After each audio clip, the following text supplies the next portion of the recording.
بسم الله الرحمن الرحيم الحمد لله وكفى والصلاة والسلام على الحبيب المصطفى صلى الله عليه وعلى آله وسلم تسليما كثيرا إن الله وملائكته يصلون على النبي يا أيها الذين آمنوا صلوا عليه وسلموا تسليما رب اشرح لي صدري ويسر لي أمري واحلل عقدة من لساني يفقه قولي صلي وسلم على محمد صلي وسلم على محمد. Tu t'es déconcentré. صلي وسلم على محمد. qu'Allah agrée mon cher Kishk qui disait صلي على الحبيب قلبك يطيب صلي على الحبيب قلبك يطيب. Prie sur le bien-aimé, ton cœur s'apaise. Et c'est vrai, c'est vérifié. Très bien. إخواني أخواتي أبنائي بناتي, mes fils et mes filles, mes frères et mes sœurs, mes amis et mes amis, mes ennemis et mes ennemis, je vous aime, mon Allah subhanahu wa ta'ala. Wallahi, je vous aime, mon Allah subhanahu wa ta'ala. Un ami qui vous veut du bien, c'est ça, un frère qui vous veut du bien. Et je vous dis, assalamu alaikum wa rahmatullahi wa barakatuh. Quel engagement de paix, quel engagement de miséricorde, quel engagement de bénédiction. Qu'Allah nous réunisse tous au Firdaus, près de notre bien-aimé Muhammad sallallahu alayhi wa sallam, près des prophètes, des compagnons, des hommes et des femmes d'honneur. Mes frères et sœurs qui n'ont pas encore eu l'honneur et le bonheur de s'ouvrir à l'islam, d'essayer de le connaître, je peux vous comprendre. Attention, je peux vraiment vous comprendre. Et je sais ce que vous subissez. Et je sais ce que vous endurez.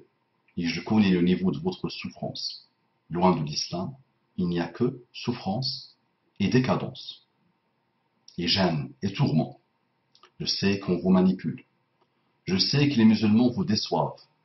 Je sais que les États musulmans, ce que vous voyez d'eux, ce que vous observez d'eux, c'est décadence sur décadence sur décadence sur sous-développement.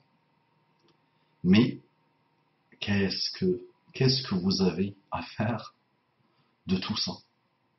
Vous êtes des gens qui cherchent, vous cherchez Allah lui-même. Donc écoutez Allah, allez directement vers Allah subhanahu wa ta'ala. Ne laissez pas des humains, qu'ils soient musulmans ou pas, vous éloigner de votre Seigneur. Donc entamez vous-même, pour vous-même, votre recherche sincère. Qu'Allah vous accorde les délices infinies de l'islam. Sans transition, un frère vient de m'envoyer un message. Je viens de le recevoir dans une nuit où tout le monde dort. Il est 2 heures du matin. Il vient de m'envoyer un message et j'avais plusieurs choses à faire et je préfère, Inch'Allah, le prioriser. Je finis le rappel et je le lui envoie, Inch'Allah. Donc il me dit, Assalamu alaikum frère Abu Umama. Wa alaykum assalam wa rahmatullahi wa barakatuh, mon frère bien-aimé. Je m'appelle, je suis converti. Je ne vous connaissais pas bien et pourtant j'apprécie énormément vos vidéos car je sens une vraie sincérité en vous. Ce n'est pas pour ça que j'ai priorisé le rappel. Attention, il y a des gens qui aiment voir le mal, qui sont dans la conjecture, qui prennent les prérogatives d'Allah, ils rentrent dans ton cœur, ils commencent à dire des choses sur ton cœur. Ce n'est pas pour ça que j'ai priorisé le rappel. Le frère aime le rappel, c'est un excellent signe, alhamdoulilah. Ce frère n'est pas n'importe qui, il a fait le choix de devenir musulman, donc ce n'est pas n'importe qui, attention. L'islam se mérite, le rappel se mérite, la morale se mérite, les comportements des grands prophètes et de prophètes bien-aimés sallallahu alayhi wa sallam se méritent, ce n'est pas donné à n'importe qui. Donc c'est normal qu'il aime le rappel. C'est normal ça. Personnellement, je n'ai aucun mérite. La Ummah de Muhammad sallallahu alayhi wa sallam doit faire le rappel.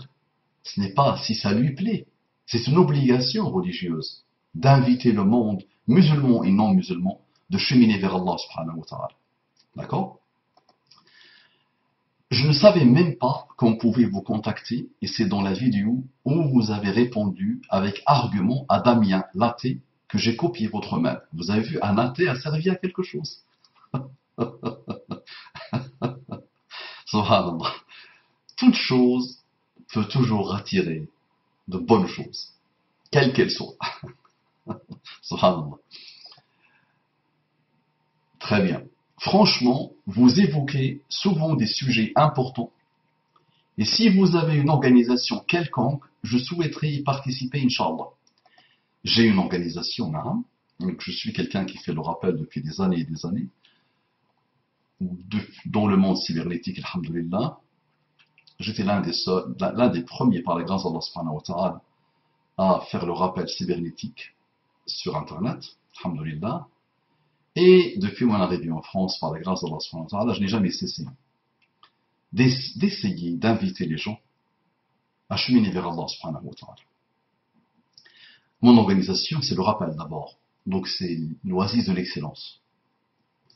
Ensuite, donc je fais le rappel en français pour ceux qui ne comprennent pas l'arabe. Et je les invite en même temps à venir apprendre l'arabe. Et je leur dis, si vous n'avez pas les moyens, le cours est gratuit pour vous. Je ne vous demande pas de justificatif, même si le projet est géré par une entreprise qui paye des charges et qui a des coûts de fonctionnement. D'accord? Donc vous voyez, donc, dès le départ, on entame l'oasis de l'excellence. Confiance totale. Tu peux venir avec une mauvaise niya, mauvaise intention, et petit à petit, tu te remets en cause. Si tu n'as pas les moyens, il n'y a pas de problème, on te formera, et de zéro, on t'aidera à être parfaitement bilingue. À partir de zéro, c'est-à-dire que tu ne connais pas l'alphabet, on t'aidera à devenir bilingue. Donc c'est l'un des plus grands projets qui existent en France aujourd'hui, en Europe, et je pense même dans le monde, pour ceux qui ne parlent pas l'arabe littéraire. C'est vraiment très intéressant. Donc je l'ai commencé tout seul par la grâce d'Allah subhanahu wa ta'ala, je suis le fondateur, et Allah a toujours facilité. Donc si tu as des choses à nous apporter, marhaban bika. Si tu n'as pas encore appris parfaitement l'arabe littéraire pour commencer à écouter Allah directement, il y a à découvrir le miracle qu'Allah a voulu pour l'humanité.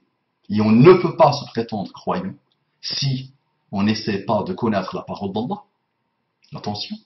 Donc si tu n'as pas encore appris, dès que tu reçois cette vidéo, tu t'inscris. Si tu as 2 heures, 3 heures par semaine, c'est déjà pas mal.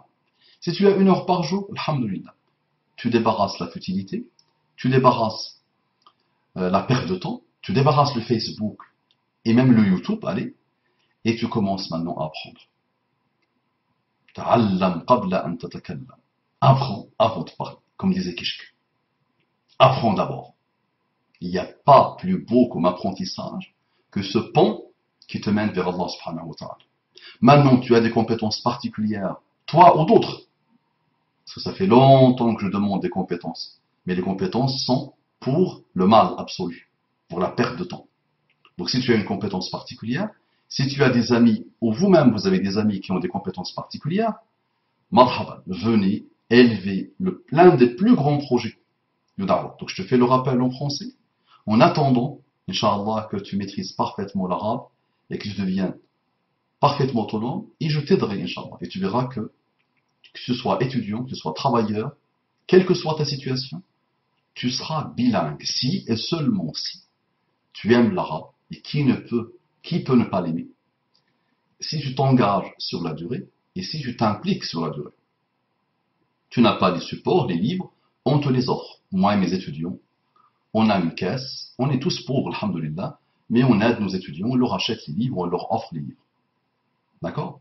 Et on est à ton écoute, et tu découvriras, Inch'Allah, quelque chose que tu n'as jamais vu. Une belle fraternité, une belle solidarité, une belle gentillesse qui dure maintenant depuis 5 ans, alhamdoulilah. Depuis 5 ans que le projet a été lancé. C'était une parenthèse. Très bien. Très bien. J'aimerais vous parler de moi car j'ai des questions à vous poser, mais ça prendrait du temps. J'ai 35 ans, dans 3 jours, et je ne suis pas marié. Je suis ghanéen d'origine. Et il est impossible pour moi de trouver une Ghanéenne muslima, c'est pas muslim, muslimaton, en France. Donc, si tu veux une Ghanéenne, si et seulement si, dans ceux qui me regardent, il y a une Ghanéenne, femme d'honneur, une vraie femme d'honneur, une musulmane croyante qui croit Allah, une femme qui n'a pas résumé sa religion à un paraître, wa inshallah, la hawla wa la quwwata illa billah, et des petits mots qu'elle ne comprend même pas, et un paraître. Si j'ai dans ceux qui m'écoutent une Ghanéenne, ou si vous connaissez une Ghanéenne, musulmane, sur laquelle un homme peut compter, d'accord, ce frère veut se marier. Les filles arabes me disent qu'elles veulent uniquement se marier avec leurs semblables. Donc, ça c'est sûr et certain. Non. Les familles aujourd'hui dites d'origine arabo, dialecto, africano-musulmane, ceux-là, les Algériens avec les Algériens, et en plus ils cherchent la même ville, la même région, les Mauritaniens, Mauritaniennes, Marocains, Marocaines, Tunisiens, Tunisiennes, un racisme infini, même entre eux. Donc imagine envers toi qui est africain, d'origine africaine, qui est en plus noir de peau. Donc c'est ça, c'est la situation de la Oumma. Dans tous les domaines, la Oumma est délabrée. D'accord? Dans tous les domaines. Nasullah fa'ansahum anfusahum. Ils ont oublié Allah, et Allah a fait en sorte qu'ils s'oublient eux-mêmes. Ensuite, par contre, et les filles noires musulmanes, muslimates les filles, me disent la même chose. Donc, si tu es noir, et tu cherches une fille noire, c'est ça?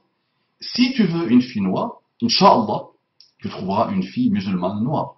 Si tu veux une fille musulmane d'origine arabe, tu trouveras une fille musulmane d'origine arabe. Si tu veux une fille d'origine européenne, tu trouveras, Inch'Allah. Pourquoi partir défaitiste? C'est moi qui va me marier, d'accord? Et quand je veux, moi, me marier, mon frère, je me déploie. Je ne suis pas n'importe qui. Allah m'a honoré. J'ai une fierté. Je cherche aussi une femme qui va m'accompagner, qui me plaît à tous les niveaux. D'accord?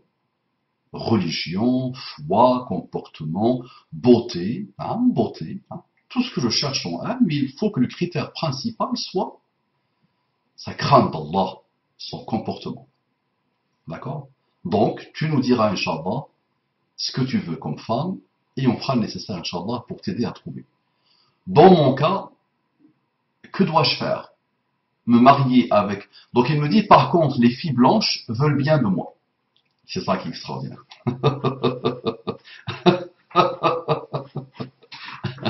C'est ça qui est extraordinaire. Sahih, malheureusement. Et les filles maghrébines te voudront dans le haram, attention. Les filles maghrébines, mes femmes me rappellent sur les beurettes et les noirs, les filles maghrébines, je pense que tu le sais, te voudront, d'accord, gratos en plus, facilement, rapidement, dans le haram. C'est ça qui est extraordinaire. Et les parents de ces filles maghrébines, ils savent que leurs filles couchent à droite et à gauche, d'accord, ça pose pas de problème. Mais dès qu'il s'agit de mariage, non, il faut qu'ils soient du même bled, de la même tribu, du même village, du même endroit, parfois même du même quartier d'origine. D'accord? Donc là, les filles blanches, les convertis, les reconvertis, acceptent sans problème de se marier avec le dialectophone, l'arabophone, le marocain, l'algérien, le tunisien, n'importe quelle personne. Celles-là, elles sont par définition non racistes, non xénophobes. D'accord? Donc, qu'est-ce que tu veux que je te dise? Dans mon cas, que dois-je faire? Me marier avec une non-musulmane, ou dois-je continuer à chercher? Donc, il voulait dire une femme blanche non-musulmane. D'accord? Très bien. Ya Habibi, ouvre le Coran, et tu vois que le Coran nous demande de nous marier avec des femmes pieuses. Pour l'intérêt de tout le monde, attention. Ce n'est pas par racisme, ce n'est pas par méchanceté, c'est pour l'intérêt de tout le monde. Quand tu rencontres une femme qui essaye toute sa vie, comme toi, de cheminer vers Allah subhanahu wa ta'ala, qui, dans ses comportements, ne te voit pas toi, ne voit pas un amour malheureux qu'elle a appris dans les chansons, ne voit pas une pulsation ou une pulsion, une pulsation du cœur causée par une pulsion du corps. Qui, ça n'a aucun intérêt. Tu partiras avec elle en justice, tu la tueras, elle te tuera, il y aura des problèmes graves ici. Donc c'est normal qu'Allah nous demande de chercher al-tayyibat, tayyibun lit-tayyibat. Il nous interdit de nous marier avec des mécréantes. C'est interdit. Ce n'est pas par racisme, attention. C'est parce que Allah qui a créé l'univers sait ce que ça va faire. Déjà, quand les musulmans se marient entre eux, parce que souvent, ils ne sont musulmans que du nom, ils s'entretuent. Ils détruisent leur famille. D'accord ? Ils massacrent l'éducation de leurs enfants. Ils provoquent, malheureusement, la dégradation de l'éducation des enfants. Ça, c'est entre musulmans. Pourquoi ? Parce qu'ils ont trahi leur message. Parce qu'ils ne sont musulmans que par le nom. Imagine quand tu te maries avec une mécréante. D'accord ? Donc non, je ne vais pas te dire, attends, marie-toi. Très bien, tu me dis tes critères. D'accord ? Tu m'envoies ce que tu cherches, Inch'Allah. Donc, frère nécessaire, ne jamais partir défaitiste. Si tu es quelqu'un qui craint Allah et qui aime Allah subhanahu wa ta'ala et qui veut se marier, Allah ta'ahad. Ta'ahad, c'est un hadith. C'est-à-dire il s'est engagé à faciliter à celui qui veut se marier pour se préserver. D'accord ? Naam, c'est difficile aujourd'hui, naam, parce que la débauche est partout, parce que les jeunes hommes et femmes préfèrent la débauche, parce que le racisme s'est installé, parce que les familles ont rendu le mariage presque impossible, avec les dots qu'ils demandent, avec les fêtes qu'ils demandent, avec tout ça, là. Mais tu trouveras, Inch'Allah. Tu vois, moi qui vieillard, un vieillard, tu regardes comment je suis, avec mon accent blédard, c'est bizarre en plus. Si demain je veux me marier, sans problème. Même marié, je peux encore me marier, il n'y a pas de problème, ça. D'accord. Et on a, alhamdoulilah. Il y a des femmes d'honneur aujourd'hui. Attention. Il y a encore des hommes d'honneur. Ils sont rares, ils sont camouflés, cachés, malheureusement, par le mal absolu qui se propage partout, chez les musulmans et chez les non-musulmans. Non. Mais il y a encore le khair dans la Ummah de Muhammad sallallahu alayhi wa sallam. Donc ne désespère pas. Salat, lecture du Coran, dua, invocation. Et après, tu fais l'asbab, tu fais les causes. Tu ne restes pas dans ton coin et tu attends que ça tombe du ciel. C'est pas comme ça.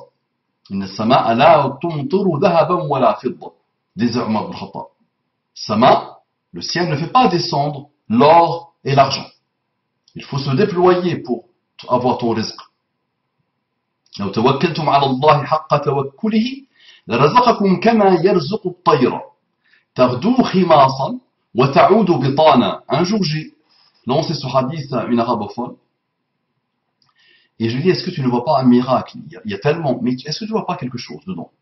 Donc, qu'est-ce qu'il dit le hadith? Si vous placez vraiment et sincèrement, comme il se doit, votre confiance en Allah, il vous donnera le rizq, il vous donnera vos moyens de subsistance, comme il le fait pour les oiseaux.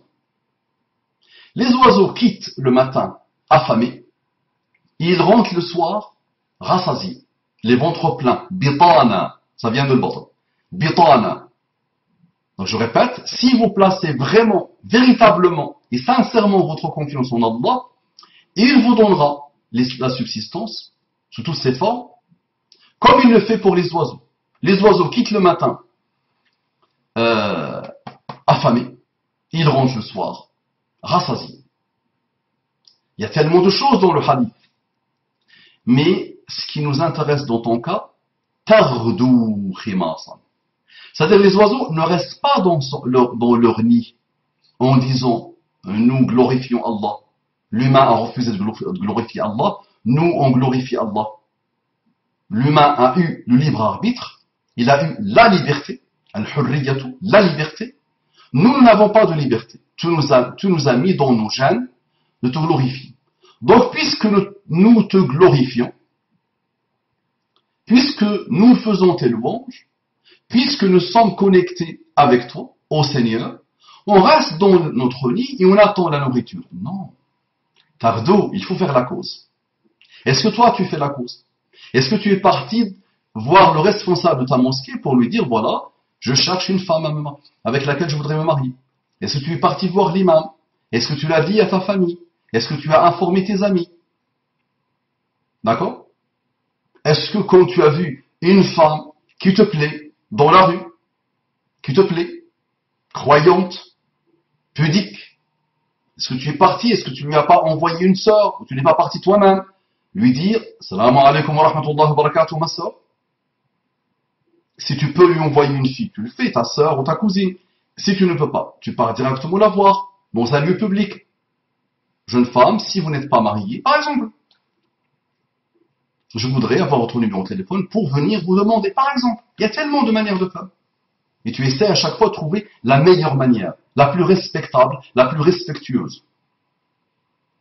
Mais je ne te conseille pas d'aller assouvir un besoin intime, sentimental, sexuel. Le mariage est un tout. Parce que aujourd'hui, il y a des mécréantes qui te proposent le mariage. D'accord? Et je vous rappelle, ce n'est pas par racisme, attention. Attention, de me faire dire ce que je ne dis pas. Naam. Dans mon cas, que dois-je faire? Me marier avec une non-musulmane ou dois-je continuer à chercher une musulmane, sachant que j'ai 35 ans et que le temps passe? Donc, tu vas chercher, Inch'Allah, tu vas faire des doigts, tu vas demander à ton Seigneur de t'aider, et tu vas faire comme les oiseaux, tu vas commencer à te déployer. Et tu as déjà commencé, tu me donnes tes critères, Inch'Allah, et je ferai le nécessaire pour te la trouver. Allah va me faciliter, il va te faciliter, et tu m'inviteras à ton mariage, attention. Tu m'invites à ton mariage. J'assisterai, Inch'Allah, en tant que témoin. J'essaie de m'améliorer dans le dîn, mais c'est compliqué de fait que je ne suis pas marié. Naam, Habibi, c'est difficile. C'est difficile. Moi, depuis l'âge de 9-10 ans, je disais à mes parents, qu'est-ce que vous attendez pour me marier? Imagine, moi je suis un Bédouin, et toi tu es aussi un Africain. Aïe. Ah bah oui, ça c'est chaud ici. Le son est très chaud. Très chaud. Nous avons besoin de tendresse. Nous avons besoin d'intimité. Nous avons besoin de construire aussi. Nous voulons voir nos enfants grandir avec nous. Et c'est difficile, wallah, très difficile. Ya ma'ashara al-shababi, man istata'a minkum al-ba'ata falyatazawwaj, dit Muhammad sallallahu alayhi wa sallam. Oh les jeunes, celui qui a le ba'a, qui peut le ba'a, qu'il se marie. C'est quoi le ba'a? Capacité morale et financière. Capacité morale et financière. Aptitude morale et financière à te marier. Falyatazawwaj, ordre. D'accord? Donc c'est vraiment très important. On arrive sunnati falaysa minni, dit Muhammad sallallahu alayhi wa sallam. Concernant plusieurs choses, dont le mariage. Celui qui se détourne de ma sunna, dont le mariage par exemple, il ne fait pas partie de moi. Il ne doit pas se considérer musulman. D'accord? Donc faites très attention s'il vous plaît. Je fais mes salats et tout ça, mais j'aimerais faire pour Allah, et ce n'est pas facile. Donc tu fais tes salats, d'accord? Alhamdulillah, parce que tu es croyant. Tu lis le Coran, tu fais des sadaqat, tu vas à la mosquée à chaque fois que tu peux, tu essayes de te déployer en continu dans ton cheminement vers Allah subhanahu wa ta'ala. Et tu te dis, j'ai déjà vécu 35 ans, il me reste combien à vivre? Et en même temps, tu fais des invocations. Et tu demandes à Allah subhanahu wa ta'ala de te faciliter le mariage. Ta femme, il est là quelque part. Il ne part pas défaitiste. Fais les causes, tu as commencé à faire les causes, on finira par trouver, Inch'Allah. Alors tu me donneras tous tes critères par mail. Ne me dis pas, je veux une qui est à la fois. Celle-là, tout le monde l'a dit. Non, sois honnête.